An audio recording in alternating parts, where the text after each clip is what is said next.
Welcome to Fluent Phonics.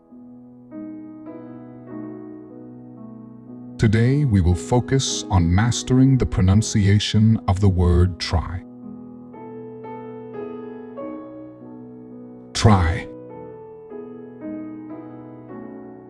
Try. Try.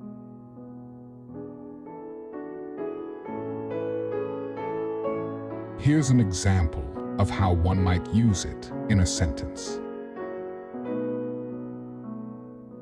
I will try my best to complete the project before the deadline. Try refers to making an attempt or effort to do something, putting forth energy or application to achieve a certain goal or desired outcome.